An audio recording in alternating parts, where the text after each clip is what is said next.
शिक्षण विभाग ऑनलाईन उपक्रमात आपल्या सर्वांचे स्वागत. मी सरस्वती विनोद बागडे, जय महाराष्ट्र मराठी शाळा क्रमांक 2, चिरागनगर, घाटकोपर पश्चिम.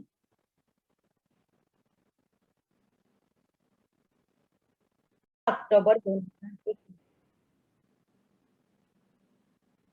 आजचा सुविचार आहे, विद्या विनयन शोभते. विद्या म्हणजे काय, तर तुमच्या जवळ असणारे ज्ञान, आणि विनय म्हणजे स्वभावातील नम्रता.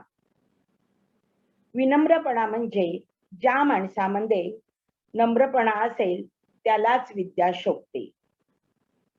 ज्ञान आणि नम्रता याचा सुरेख संगम म्हणजे शिक्षण. नम्रतेशिवाय माणसाला शोभा नाही. आपण पाहतो की आजकाल जितकं आपण जास्त शिकतो तितकं आपल्याला उच्च पद प्राप्त होतं, तितकाच पैसा मिळतो. त्यामुळे काही वेळा असं होतं की मी फक्त श्रेष्ठ आणि बाकीचे कनिष्ठ, या भूमिकेतून आपण इतरांना पाहत असतो. आपली वडीलधारी माणसे, शिक्षक आपल्याला नेहमीच सांगतात, तू खूप शिकून मोठा हो, आणि तू खूप शिकलास ना तरी तुझे पाय जमिनीवर असू दे. म्हणजेच काय, की तुझ्याकडे नम्रता असली पाहिजे. शाळेमध्ये आपल्याला परिपाठाला शिक्षक श्लोक, तसेच साने गुरुजी, देशभक्तांच्या गोष्टी, झाशीच्या राणी, छत्रपती शिवाजी महाराज यांच्या वीरकथा, बिरबलांच्या चातुर्य कथा आपल्याला सांगितल्या जातात. आपण सर्वांनी या इतिहासापासून प्रेरणा व बोध घेऊन त्यातील चांगल्या गोष्टींचा आत्मसात करून त्या जर आपण वर्तमान काळात अंमलात आणल्या तर भविष्य काळ आपला नक्कीच सुकर होईल. आता पहा, आपल्या वर्गामध्ये काही हुशार विद्यार्थी असतात. या हुशार विद्यार्थ्यांनी इतर विद्यार्थ्यांना अभ्यासात मदत केली पाहिजे. त्यांच्या काही समस्या असतील, अडचणी असतील, त्या समजून घेतल्या पाहिजे. म्हणजेच काय, तुमच्याजवळ असलेल्या ज्ञानाचा उपयोग इतरांसाठी केला पाहिजे. तुमच्याकडे असलेले ज्ञान इतरांना दिलं पाहिजे. परंतु हे देत असताना तुमच्याकडे नम्रता असली पाहिजे. आणि म्हणूनच म्हटले आहे की विद्या विनयन शोभते. आपला विषय आहे इतिहास. तुम्ही मागच्या तासाला पाहिलं की इंग्रजी शिक्षणामुळे स्वातंत्र्य, समता, लोकशाही या मूल्यांची आपल्याला ओळख झाली होती. भारतीयांमध्ये राष्ट्रीयत्वाची भावना वाढीस लागली होती. इंग्रजांच्या साम्राज्यवादी धोरणामुळे शेतकऱ्यांची स्थिती दयनीय झाली होती. भांडवलदारांकडून कामगार वर्गांचे शोषण होत होते. त्याचबरोबर मध्यम वर्गावर नवीन नवीन कर लादले गेले, आणि या सगळ्यांचा असा परिणाम झाला की इंग्रजांविरुद्ध भारतीयांच्या मनामध्ये असंतोष निर्माण झाला, आणि त्यातूनच इंग्रजांविरुद्ध चळवळी झाल्या. आपला आजचा पाठचा घटक आहे असहकार चळवळ, आणि त्यातील उपघटक आहे गांधी युग, सत्याग्रहाचे तत्वज्ञान आणि गांधीजींचे सत्याग्रह. या पाठातून पुढील निष्पत्ती साध्य होणार आहे. गांधीयुग संकल्पना समजेल, गांधीजींचे सत्याग्रह विषयक तत्वज्ञान समजतील, गांधीजींनी केलेल्या सत्याग्रहाचे भारतीयांवर झालेले परिणाम समजतील, जालियनवाला बाग हत्याकांडाचा भारतीय जनतेवर झालेला परिणाम समजतील, रौलेट ऍक्ट म्हणजेच काळा कायदा ही संकल्पना समजेल, खेडा सत्याग्रह, चंपारण्य सत्याग्रह यशस्वी होण्यामागील कारणे समजतील, महात्मा गांधीजींच्या तत्वज्ञानाचा इतर देशातील समाज सुधारकांवर झालेला परिणाम व त्यांचे कार्य याची माहिती आंतरजालच्या साहाय्याने मिळवतील. इसवी सन 1920 मध्ये लोकमान्य टिळकांचं निधन झालं, आणि राष्ट्रीय चळवळीची सूत्रे महात्मा गांधींकडे आली. इसवी सन 1920 ते 1947 हा जो कालखंड आहे, या कालखंडाला गांधी युग म्हणून ओळखलं जातं. 1920 ते 1947 एक हा जो कालखंड आहे, हा स्वातंत्र्यपूर्व कालखंडातील अखेरचा कालखंड होता. गांधीजींनी सत्य, अहिंसा, सत्याग्रह या सूत्राच्या आधारे भारताच्या स्वातंत्र्य लढ्याला एक नवी दिशा दिली होती. इसवी सन 1920 नंतर जवळजवळ 28 वर्ष राष्ट्रीय स्वातंत्र्य चळवळीत गांधीजींचा प्रभाव दिसून येतो. म्हणून इसवी सन 1920 ते 1947 हा कालखंड गांधी युग म्हणून ओळखला जातो. आणि या गांधी युगामध्ये ज्या घडलेल्या घटना आहेत त्या आपण आज पाहणार आहोत. गांधीजींचे दक्षिण आफ्रिकेतील कार्य. महात्मा गांधींनी आपल्या कार्याची सुरुवात दक्षिण आफ्रिकेतून केली. महात्मा गांधी इसवी सन 1893 मध्ये भारतीय व्यावसायिकाचे न्यायालयीन सल्लागार म्हणून दक्षिण आफ्रिकेला गेले होते. जवळजवळ ते 21 वर्ष आफ्रिकेत राहिले. दक्षिण आफ्रिका ही इंग्लंडची वसाहत होती. तिथे उद्योग, व्यवसाय, व्यापार या कामासाठी अनेक भारतीय लोक स्थायिक झाले होते. तेथे असणाऱ्या गोऱ्या राजवटीने वर्णभेदाच्या आधारे भारतीयांवरती जुलूम चालवला होता. उदाहरणार्थ, भारतीयांना गुन्हेगारासारखे वागवणे, जागोजागी त्यांचा अपमान करणे, त्यांच्या स्वातंत्र्यावर बंधने घालणे इत्यादी. मग या सगळ्या अन्यायाविरुद्ध गांधीजींनी सत्याग्रहाच्या मार्गाने तेथील लोकांना न्याय मिळवून दिला. दक्षिण आफ्रिकेमध्ये काळा आणि गोरा हा भेद होता आणि ह्या भेदभावाला गांधीजी स्वतः सामोरे गेले होते. तेथील भारतीयांना दिली जाणारी वागणूक त्यांनी स्वतः अनुभवली होती. तुम्ही पहिल्या चित्रात पाहताय बघा, तिथे गांधीजी त्या फलाटावरती आहेत. तिथे काय घडलं होतं, तर महात्मा गांधी यांच्याकडे रेल्वेच्या प्रथम वर्गाचं तिकीट होतं. तरी सुद्धा पीटर मारिट्सबर्ग मध्ये त्या रेल्वे अधिकाऱ्यांनी त्यांना तिसऱ्या वर्गाच्या डब्यात बसण्यास सांगितले. गांधीजींनी याला नकार दिला. त्यामुळे त्यांनी त्याचा अपमान करून गाडीतून त्यांना ढकलून देण्यात आलं. ते तुम्हाला चित्रात दिसतंय पहा. आणि ती संपूर्ण रात्र त्या फलाटावर त्यांनी काढली. महात्मा गांधीजींनी जर ठरवलं असतं तर त्या रेल्वे अधिकाऱ्याला अद्दल घडवू शकले असते, परंतु त्यांनी तसं केलं नाही. कारण त्यांना ही अन्यायकारक असणारी व्यवस्था बदलायची होती. दुसरी एक घटना, प्रवाशांना वाट करून देण्या न दिल्याचे कारण दाखवून एका वाहन चालकांनी गांधीजींना मारले. पूर्ण प्रवासात त्यांना अनेक यातना सहन कराव्या लागल्या. हॉटेलमधूनही हकलून देण्यात आलं. अशा अनेक घटनांपैकी एक घटना म्हणजे डर्बनमध्ये न्यायाधीशांनी महात्मा गांधींना टोपी काढून ठेवण्याचा हुकूम दिला. गांधीजींनी या गोष्टीला नकार दिला. आणि ह्या सर्व दक्षिण आफ्रिकेत घडलेल्या ह्या ज्या काही घटना होत्या, त्यांनी जे काय अनुभवलं होतं, हेच त्यांच्या आयुष्याला कालाटणी देणारं ठरलं. आणि म्हणून त्यांनी ठरवलं की अन्यायाविरुद्ध आवाज उठवायचा. तसेच सामाजिक नागरिक म्हणून ब्रिटिश राज्यातील भारतीयांच्या ज्या समस्या आहेत त्या जाणून घेऊन त्यांचे प्रश्न मांडण्यास सुरुवात केली. इसवी सन 1906 मध्ये तिथे ट्रान्सवाल सरकार होतं. त्यांनी नवीन कायद्याची घोषणा केली आणि या कायद्यानुसार प्रत्येक भारतीयाला स्वतःची नोंदणी करणे बंधनकारक केले. आणि यालाच विरोध करण्यासाठी आपल्या भारतीय बांधवांनी अहिंसक पद्धतीने या कायद्यास विरोध केला. हे करत असताना त्यांच्यावरती तिथे अत्याचार झाले. ते त्यांनी सहन केले आणि येथूनच सत्याग्रहाची जी संकल्पना आहे ती परिपक्व झाली.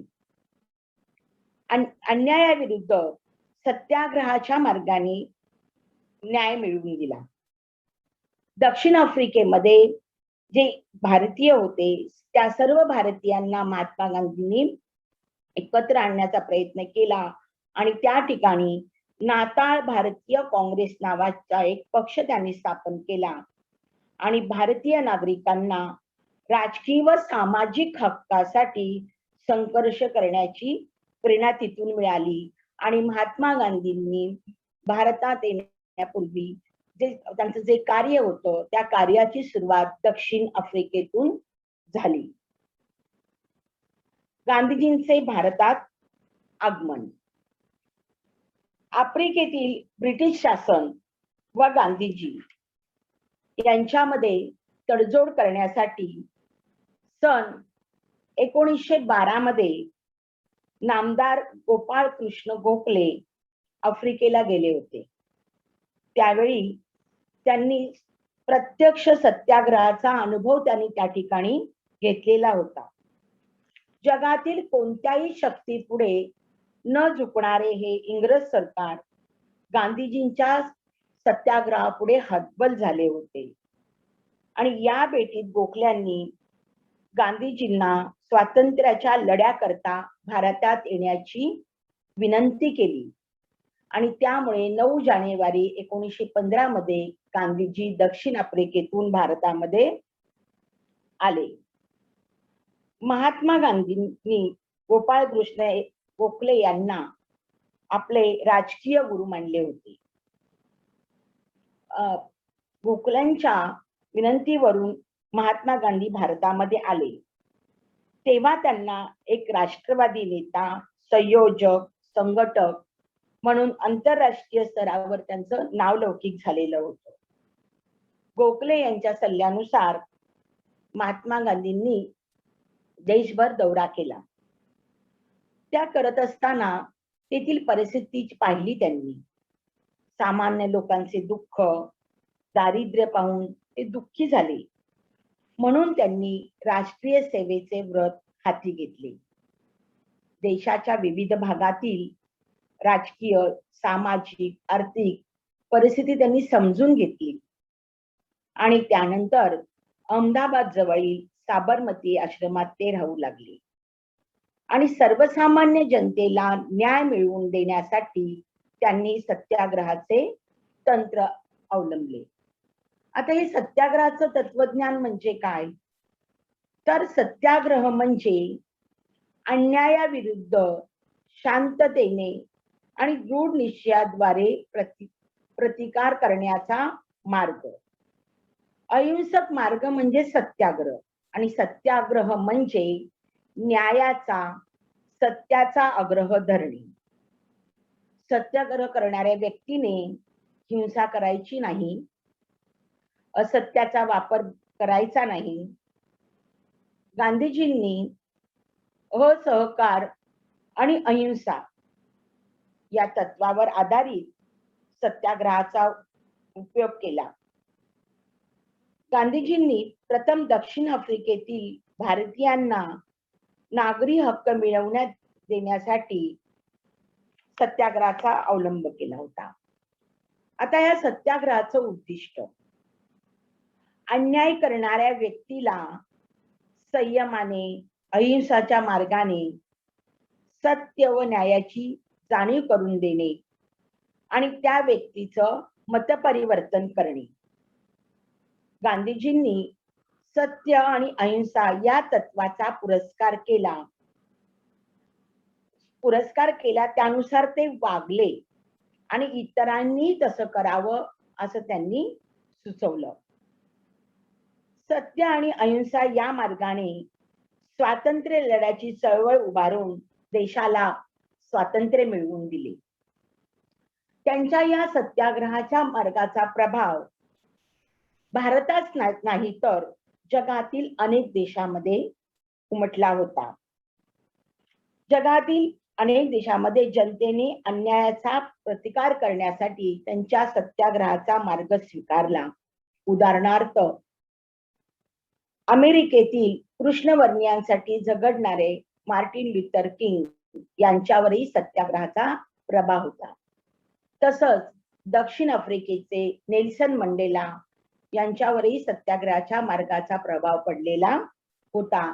तेथील त्यांच्या देशातील समस्या मिटवण्यासाठी त्यांनी या मार्गाचा अवलंब केला. त्यामध्ये मार्टिन लुथर किंग आणि नेल्सन मंडेला यांचा समावेश होतो. गांधीजींनी भारतामध्ये चळवळी केल्या. या चळवळीमध्ये चंपारण्य सत्याग्रह, खेडा सत्याग्रह, अहमदाबादचा कामगार लढा, रौलेट कायद्याविरुद्ध सत्याग्रह आणि खिलाफत चळवळ. त्यातील पहिला आहे चंपारण्य सत्याग्रह. गांधीजींचा भारतातील पहिला सत्याग्रह म्हणजे चंपारण्य सत्याग्रह. हे चंपारण्य सत्याग्रह बिहार राज्यामध्ये आहे. या ठिकाणी असणारे शेतकऱ्यांचे प्रश्न सोडवण्यासाठी महात्मा गांधींनी हा सत्याग्रह केला.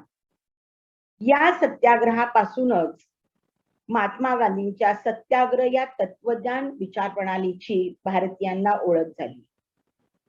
बिहारमधील चंपारण्य भागामध्ये ब्रिटिश मालकांकडून भारतीय शेतकऱ्यांवर नीळ पिकवण्याची सक्ती केली जायची. बरं, पिकवलं ते पिकवलं, नीळ पिकवून सुद्धा ती युरोपीय मळेवाल्यांनी निश्चित केलेल्या दरांनी शेतकऱ्यांना कमी किमतीमध्ये विकावी लागत असे. त्यामुळे शेतकऱ्यांचं नुकसान होत होतं आणि शेतकऱ्यांना निळीच्या लागवडीतून मुक्तता हवी होती. आणि तसंच इथे इंग्रज अधिकारी असत. या इंग्रज अधिकाऱ्यांना थंड हवेच्या ठिकाणी फिरण्यात जाण्यासाठी प्रत्येक कुळाला त्या शेतकऱ्याला एक कर द्यावा लागेल. तसेच त्या अधिकाऱ्याला घोडा, हत्ती, मोटार गाडी याचाही खर्च द्यावा लागेल. आणि 1917च्या ब्रिटिश नियमाप्रमाणे सक्तीने जमिनीची लागवड करण्याची 3 काठिया पद्धत होती. आता 3 काठिया पद्धत म्हणजे काय? तर शेतीचा 3/20 भाग, त्यामध्ये या 3/20 भागामध्ये निळीची लागवड करावी. हा त्या शेतकऱ्यांसाठी नियम होता. म्हणजे एवढा अत्याचार त्यांच्यावर चाललेले होते. आणि त्याच दरम्यान इसवी सन 1916 मध्ये लखनौमध्ये अधिवेशन भरलं आणि महात्मा गांधींना बिहार येथील राजू शुक्ल नावाचे गृहस्थ भेटले आणि त्यांनी गांधीजींना सांगितलं की तुम्ही एकदा चंपारण्याला भेट द्या आणि शेतकऱ्यांच्या समस्या दूर करा, अशी या राजू शुक्लांनी महात्मा गांधींना विनंती केली. इसवी सन 1917 मध्ये गांधीजींनी शेतकऱ्यांच्या व्यथा जाणून घेण्यासाठी ते चंपारण्यात गेले. महात्मा गांधीजींनी चंपारण्यातील शेतकऱ्यांना संघटित केले आणि सत्याग्रहाच्या मार्गाने त्यांनी आंदोलन केलं. याचा असा परिणाम झाला की जमीनदारांनी ब्रिटिश सरकारच्या मार्गदर्शनाखाली ठराव मंजूर केला. शेतकऱ्यांना जास्त मोबदला, तसंच त्यांच्या स्वतःच्या मतानुसार पीक पेरण्याची मोकळीक त्यांना मिळाली आणि त्यांना नीळ पिकवण्याची जी सक्ती करण्यात आली होती ती रद्द केली आणि शेतकऱ्यांना न्याय मिळाला. तसंच दुष्काळ जो असेपर्यंत कर भरण्यापासूनही त्यांना सूट मिळाली. गांधीजींचा हा सत्याग्रहाचा लढा यशस्वी झाला आणि शेतकऱ्यांना न्याय मिळाला. या आंदोलनामुळे गांधीजींची प्रसिद्धी भारतभर पसरली आणि गांधीजींनी सत्य, अहिंसा, सत्याग्रह या मार्गाने जिंकलेली भारतातील पहिली लढाई होती. मग हा चंपारण्य सत्याग्रह या नीळ पिकवण्याची जी जबरदस्ती केली जात होती त्याच्यासाठी केलेला हा चंपारण्य सत्याग्रह होता आणि त्याच्यामध्ये यशस्वी झाले होते गांधीजी आणि शेतकऱ्यांना न्याय मिळाला. पुढचा सत्याग्रह आहे खेडा सत्याग्रह. इसवी सन 1918 मध्ये गुजरात मधील खेड्या जिल्ह्यात अतिवृष्टी झाली आणि त्यामुळे नुकसान झाले होते. गुरे ढोरे पिके घर यांचं नुकसान झालं होतं. शेतातून उत्पन्न मिळालं नाही. तसंच शेतकऱ्यांवर उपासमारीची वेळ आली. अशी परिस्थिती असताना देखील इंग्रज सरकार शेतकऱ्यांकडून शेतसारा वसूल करत होता. महात्मा गांधींनी या ठिकाणी प्रत्यक्ष पाहणी केली आणि शेतजमिनीला भेट दिली, वस्तुस्थिती जाणून घेतली आणि ही सर्व परिस्थिती इंग्रज सरकारच्या निदर्शनास आणून दिली. परंतु सरकार नमले नाही. तेव्हा गांधीजींनी शेतकऱ्यांना सांगितलं की तुम्ही शेतसारा भरायचा नाही आणि ही चळवळ 1918 मध्ये खेडा जिल्ह्यात साराबंदीची चळवळ सुरू झाली. साराबंदी म्हणजे तुम्ही शेतसारा भरायचा नाही या विरुद्ध केलेली चळवळ म्हणजे साराबंदीची चळवळ ही गुजरात राज्यातील खेडा जिल्ह्यामध्ये सुरू झाली. त्यामुळे इंग्रज सरकारने काय केलं तर दडपशाहीचं धोरण अवलंबलं. शेतकऱ्यांची मालमत्ता जमिनी जप्त केल्या, शेतकऱ्यांना तुरुंगात टाकलं. तरीही शेतकऱ्यांनी शांततेच्याच मार्गाचा अवलंब केला आणि आंदोलन गांधीजींच्या मार्गदर्शनानुसार पुढे चालू ठेवलं. दिवसेंदिवस या सत्याग्रहाची व्याप्ती वाढू लागली. गुजरात मधील इतर जिल्ह्यातील शेतकरी त्याचा निषेध करू लागले आणि शेवटी इंग्रज सरकारने नमते घेतलं आणि सार वसुलीमध्ये सूट दिली, नवीन करवाढ रद्द केली, तुरुंगातील शेतकऱ्यांची सुटका केली आणि या खेडा सत्याग्रहामध्ये सरदार वल्लभभाई पटेल, डॉक्टर राजेंद्र प्रसाद, विठ्ठलभाई पटेल यांचं सहकार्य मिळालं आणि अशा प्रकारे ही साराबंदीची जी चळवळ होती ती यशस्वी झाली. पुढचा आहे अहमदाबादचा कामगार लढा. गुजरात मधील अहमदाबाद हे कापड गिरण्यांचे केंद्र होते. पहिल्या महायुद्धाच्या काळामध्ये महागाई वाढली होती. धान्य, कपडे, जीवनावश्यक वस्तू यांच्या किमती वाढलेल्या होत्या आणि लोकांना जीवनावश्यक वस्तूही मिळत नव्हत्या. लोकांना जगणं कठीण झालं होतं. गिरणी कामगारांनी त्यांच्या मालकाकडे वेतनवाढ मागितली. कामगारांची मागणी गिरणी मालकांनी धुडकावून लावली. संप करणाऱ्या कामगारांना कामावरून काढून टाकलं आणि त्यांच्या जागेवर बाहेरून आणलेले कामगार नियुक्त केले आणि कापड उत्पादनास सुरुवात केली.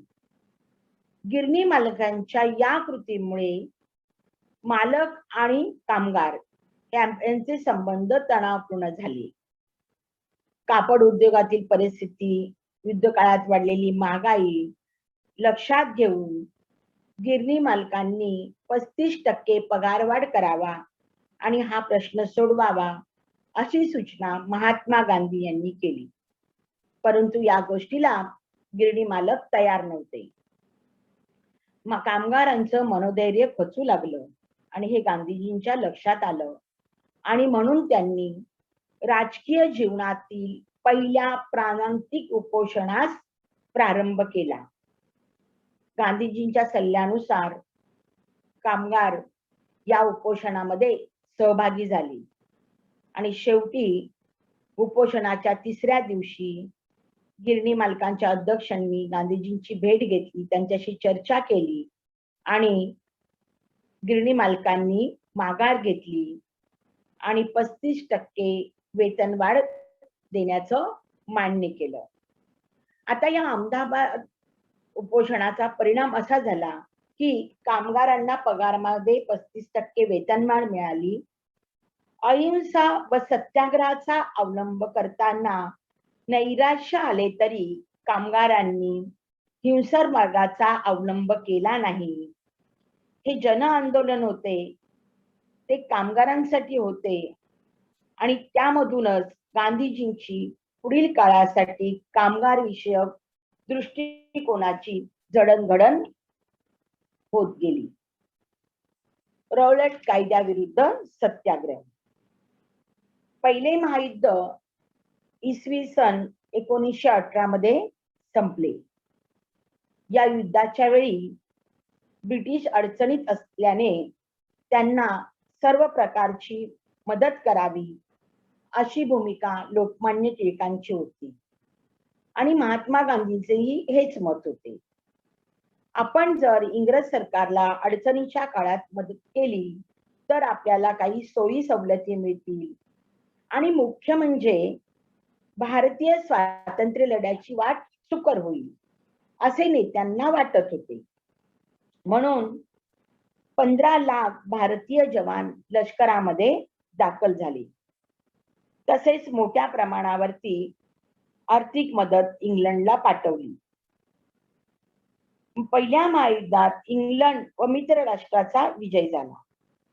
साहजिकच ब्रिटिश स्वातंत्र्याच्या मागणीकडे सहानुभूतीपूर्वक पाहतील अशी अपेक्षा होती, पण झाले भलतेच. इंग्लंडला आता भारताच्या मदतीची गरज राहिली नव्हती.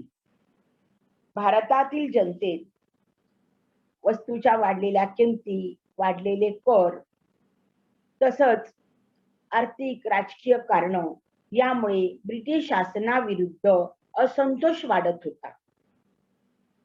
मग या ब्रिटिश शासनाने हा असंतोष दडपण्यासाठी उपाय सुचवण्यासाठी सर सिडनी रौलेट या अधिकाऱ्याच्या अध्यक्षतेखाली एक समिती नेमली.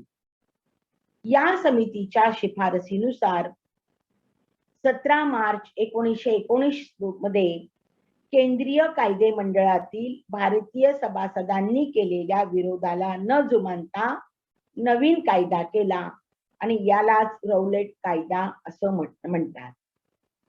या कायद्याला काळा कायदा म्हटलं जातं कारण या कायद्याने कोणत्याही भारतीयाला विना चौकशी अटक करण्याचा, न्यायालयात खटला न भरता तुरुंगात डांबण्याचा अधिकार सरकारला देण्यात आला आणि या कायद्याने दिलेल्या शिक्षेविरुद्ध अपीलही कोर्टात करण्यात येत नव्हतं, त्यासही मनाई करण्यात आली. म्हणून भारतीयांनी या कायद्याला काळा कायदा असे संबोधले. सरकार विरोधी विचाराचे साहित्य छापणे, ते जवळ ठेवणे हा राजद्रोह ठरवण्यात आला. हा जो रौलट कायदा होता याविरुद्ध सत्याग्रहाचे झालेले परिणाम. याच्यामध्ये काय झालं तर भारतीयांचं स्वातंत्र्य हिरावून घेतल्यामुळे त्यांच्या विरोधात भारतीय समाज उभा राहिला. भारतभर संतापाची लाट उसळली. लोकांच्या मनामध्ये इंग्रज सरकार विरुद्ध असंतोषाची भावना निर्माण झाली आणि गांधीजींनी या रौलट कायद्याविरुद्ध सत्याग्रह पुकारला. 6 एप्रिल 1919 मध्ये या कायद्याला विरोध करण्यासाठी देशव्यापी हरताळ पाळला गेला आणि भारतीयांनी मोठ्या प्रमाणात त्याला प्रतिसाद दिला. जालियनवाला बाग हत्याकांड. जालियनवाला बाग हे पंजाब राज्यामध्ये आहे. अमृतसर या ठिकाणी ते आहे. अमृतसर हे भारतातील पंजाब राज्यातील एक महत्वाचं शहर. रौलट कायद्याविरुद्ध पुकारलेल्या लढ्याने पंजाब प्रांतामध्ये प्रखर रूप धारण केलं होतं. सरकारचं दडपशाहीचं सत्र तर सुरूच होतं. गांधीजींना अटक करण्यात आली. तसंच सत्यपाल व सैफुद्दीन किंचलू या प्रसिद्ध स्वातंत्र्यवीरांच्या सुटकेसाठी 13 एप्रिल 1919 रोजी सकाळी एक समुदाय अमृतसरच्या डेप्युटी कमिशनरकडे गेला. या घोळक्यावरती सैन्याच्या एका तुकडीने बेछूट गोळीबार केला आणि त्याचे पडसाद त्याच दिवशी उमटले. उदाहरणार्थ ब्रिटिश सरकारच्या अस्तित्वाची जाणीव करून देणाऱ्या इमारतींना आग लावली. टाउन हॉल, इमारती, बँका, तारघर, रेल्वे, गोदामे आगीच्या बक्षस्थानी पडली. ब्रिटिशांनी केलेल्या गोळीबारात 8 ते 20 लोक धारातीर्थी पडले आणि या दंग्यामुळे 13 एप्रिल रोजी पंजाबमध्ये मार्शल लॉ जारी करण्यात आला. आणि योगायोग असा की 13 एप्रिलला पंजाबी जनतेचा बैसाखी हा सण होता आणि तो साजरा करण्यासाठी हिंदू शीख बांधव एकत्र जमले होते. आणि तेव्हाच जनरल डायर लष्करी गाड्या घेऊन तिथे आला आणि जालियनवाला बाग मैदानाला एकाच बाजूने असलेला एक अरुंद रस्ता होता, तो त्यांनी अडवला आणि निशस्त्र निरपराध जनतेवरती कोणतीही पूर्वसूचना न देता अमानुषपणे गोळीबार केला. अंदाजे 15 ते 20,000 निरपराध लोक त्या ठिकाणी निशस्त्र अशापणे हजर होते. डायरने कोणताही इशारा दिला नाही.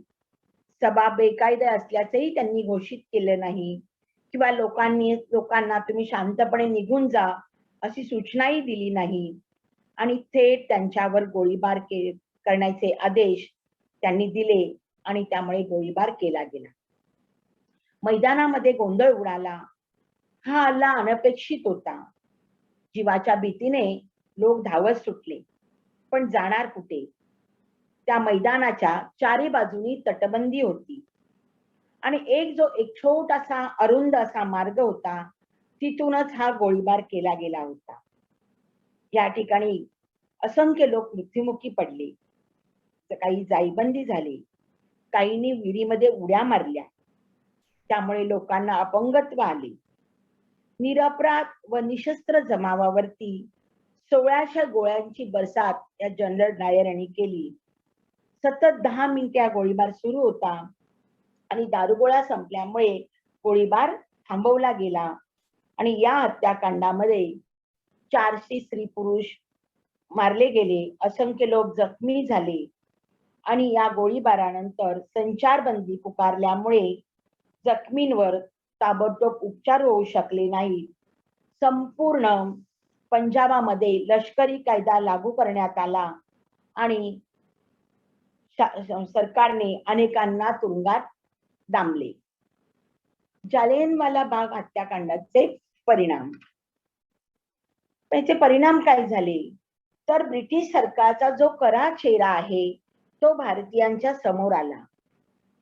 जनरल डायर यांनी केलेले कृत्य हे निर्दयी वसाहतवादी होते.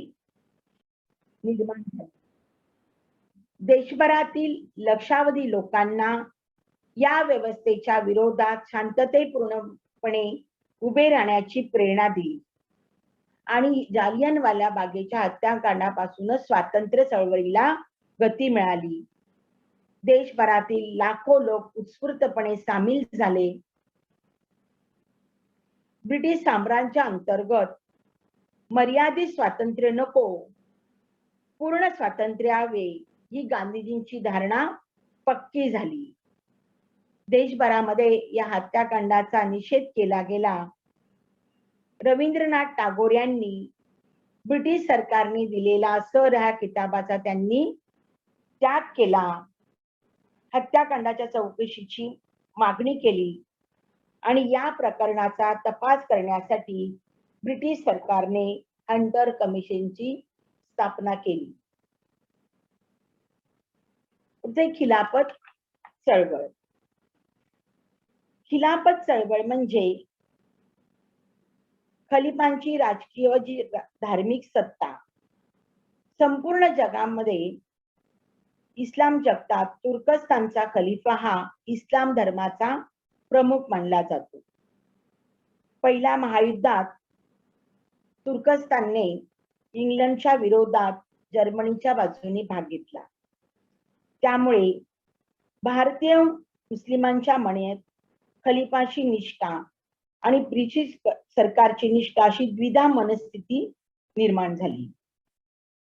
भारतातील ब्रिटिशांच्या सैन्यात मोठ्या प्रमाणात असलेले मुस्लिम सैनिक तुर्कस्तानच्या विरोधात लढण्यास तयार होणे शक्य नाही हे चित्र स्पष्ट झाले आणि तेव्हाचे इंग्लंडचे तत्कालीन पंतप्रधान लॉइड जॉर्ज यांनी युद्ध समाप्तीनंतर तुर्की साम्राज्याचे विघटन करणार नाही असे आश्वासन मुस्लिमांना दिले.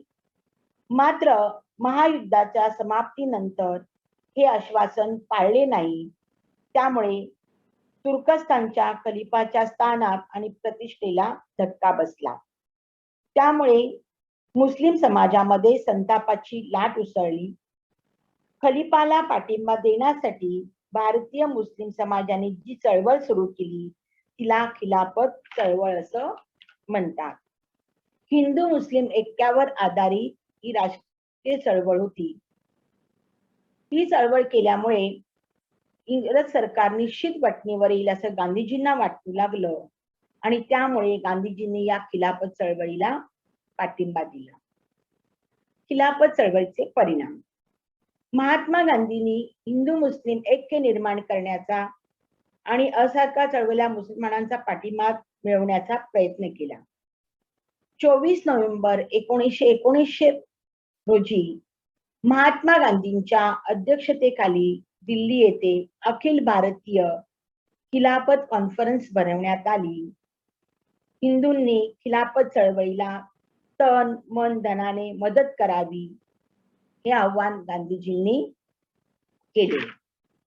आज आपण या ठिकाणी गांधीजींनी केलेले कार्य म्हणजे गांधी युगात घडलेले घटना आपण पाहिल्या. गांधीजींचे सत्याग्रह, त्यांनी केलेल्या चळवळी, त्यांनी दिलेला न्याय आणि त्याची यशस्वीता इथे पाहिली. मूल्यमापन वाचा आता एकेकाने.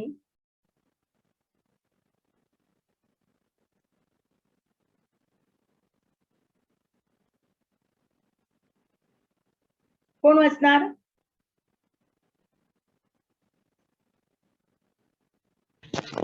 टीचर मी वाचू ऋषिकेश. हा वाच बेटा. दक्षिण आफ्रिकेतून भारतात आल्यानंतर टिंब त्यांच्या सल्ल्यानुसार देशभर दौरा केला. 1 दादाभाई नौरोजी, 2 लोकमान्य टिळक, 3 लाल बहादूर शास्त्री, 4 नामदार गोपाळ कृष्ण गोखले. योग्य उत्तर आहे 4 नामदार गोपाळ कृष्ण गोखले. गांधीजी दक्षिण आफ्रिका भारतात आल्यानंतर नामदार गोपाळ कृष्ण गोखले यांच्या सल्ल्यानुसार त्यांनी दौरा केला. दुसरं टीचर मी वाचू गायत्री. वाच. इसवी सन 1920 ते 1947 हा भारतीय स्वातंत्र्याचा कालखंड म्हणजेच पर्याय 1 मवाळ युग, पर्याय 2 जहाल युग, पर्याय 3 गांधी युग आणि पर्याय 4 क्रांतिकारक युग. उत्तर आहे गांधी युग. बस 1920 ते 1947 हा गांधी युगाचा कालखंड ओळखला जातो. तिसरं टीचर मी वाचू. हा वाच. चंपारण्यातील शेतकऱ्यांनी डॅश पिकवण्याची सक्ती केली जात असे. 1 गहू, ज्वारी, 3 नीळ, 4 फळे.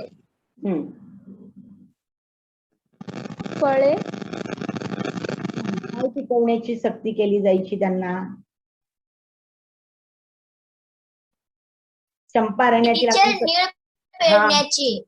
नीळ पिकवण्याची सक्ती केली जात होती आणि म्हणून त्याच्या विरुद्ध तो सत्याग्रह करण्यात आला होता. 4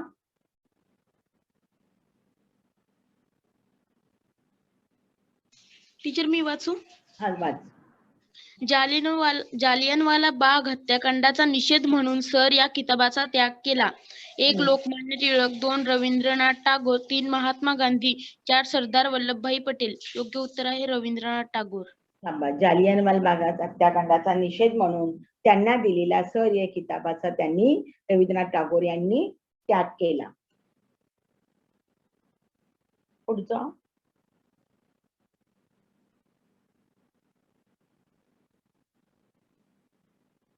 टीचर मी वाचू गायत्री. हा वाच. गुजरात मधील शेतकऱ्यांनी साऱ्याबंदीची चळवळ सुरू केलेला जिल्हा. रिकामी जागा. पर्याय 1 कोल्हापूर, पर्याय 2 खेडा, पर्याय 3 पुणे, पर्याय 4 अमृतसर. योग्य उत्तर आहे खेडा. शाबास. गुजरात राज्यातील खेडा या ठिकाणी ताराबंदीची चळवळ सुरू केली.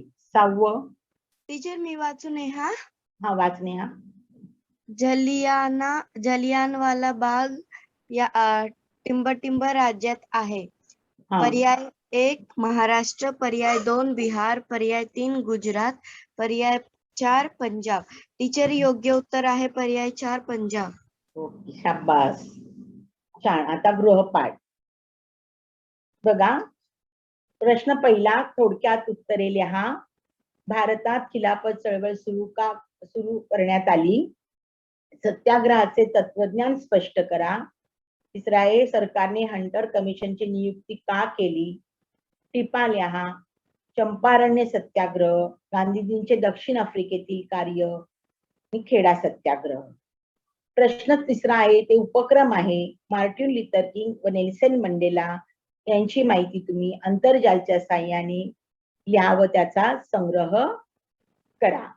हा सर्व अभ्यास करायचा आहे आणि तुमच्या मॅडमना दाखवायचा आहे. समजलं ना बाळांनो?